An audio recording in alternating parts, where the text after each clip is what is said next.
ជំរាបសួរពុកម៉ែបងប្អូនទាំងអស់គ្នាដែលកំពុងទស្សនាក៏ដូចជាស្ដាប់នៅវីដេអូមួយនេះថ្ងៃនេះខ្ញុំបាទនឹងមកចែករំលែកចំណេះដឹងបន្តិចបន្តួចទាក់ទងនឹងជំងឺលើសសម្ពាធឈាមពុកម៉ែបងប្អូនភាគច្រើនមានការយល់ច្រឡំអំពីជំងឺលើសសម្ពាធឈាមទៅជាជំងឺលើសឈាមទៅវិញតាមការពិតឈាមរបស់យើងពុំមានការលើសនោះទេអ្វីដែលលើសនោះគឺសម្ពាធឈាមសម្ពាធឈាមគឺមានសារៈប្រយោជន៍ក្នុងការធានាការនាំឈាមទៅពាសពេញរាងកាយរបស់យើង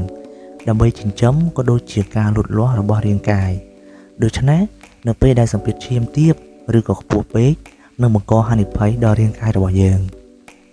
សម្ពាធឈាមធម្មតាគឺតិចជាង140លើ90មីលីម៉ែត្របារ៉តនៅពេលដែលសម្ពាធឈាមចាប់ពី140លើ90មីលីម៉ែត្របារ៉តឡើងទៅគឺយើងហៅថាលើសសម្ពាធឈាមពុកម៉ែបងប្អូនអាចដឹងអំពីសម្ពាធឈាមរបស់ខ្លួនឯងតាមរយៈឧបករណ៍វាស់សម្ពាធឈាមចល័តដូចទៅនឹងផ្នែកខាងស្ដាំនៃវីដេអូ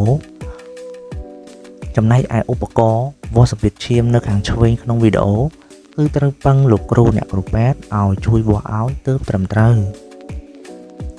ពុកម៉ែបងប្អូនត្រូវយល់ថាជំងឺលើសសម្ពាធឈាមគឺត្រូវព្យាបាលមួយជីវិតគឺមានន័យថាយើងត្រូវរៀនរស់នៅជាមួយវាដោយប្រកាន់ខ្ជាប់តាមវិជ្ជាបញ្ជារបស់គ្រូពេទ្យជំនាញនិងការផ្លាស់ប្ដូរការរស់នៅឲ្យមានផាសុកភាពល្អដូចតទៅ 1. របបអាហារដែលមានសុខភាពល្អកាត់បន្ថយការបរិភោគអាហារដែលមានជាតិខ្លាញ់សាច់ក្រហមច្រើនគ្រឿងក្នុងសាច់អាហារចៀនហើយបដូរបរិភោគអាហារដូចជាបន្លែផ្លែឈើឲ្យបានច្រើនសាច់ត្រីឡាក់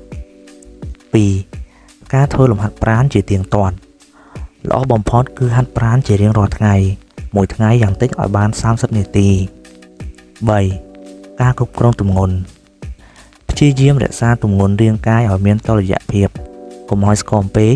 ឬធាត់ពេកបងប្អូនអាចពឹងផ្អែកទៅតាមຂະຫນាតទម្ងន់កម្ពស់តុល្យភាពរបស់អង្គការសុខភាពពិភពលោកគឺ BMI បងប្អូនអាចចូលទៅក្នុង Google ដើម្បីស្វែងរកຂະຫນាតនេះបាន 4. ការឈប់ជួបបារីនិងការកាត់បន្ថយការសេពគ្រឿងស្រវឹង 5. ការគ្រប់គ្រង stress ឲ្យបានល្អត្រូវចេះរកដំណោះស្រាយដើម្បីកាត់បន្ថយ stress ក្រៅពីនោះ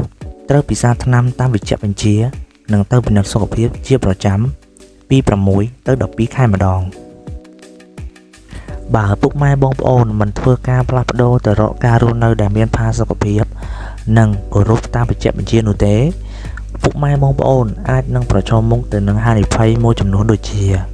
1. ជំងឺបេះដូងគាំងបេះដូងខ្សោយបេះដូងជំងឺសរសៃឈាមបេះដូង 2. ជំងឺដាច់សរសៃឈាមខួរក្បាល 3. ជំងឺតម្រងនោម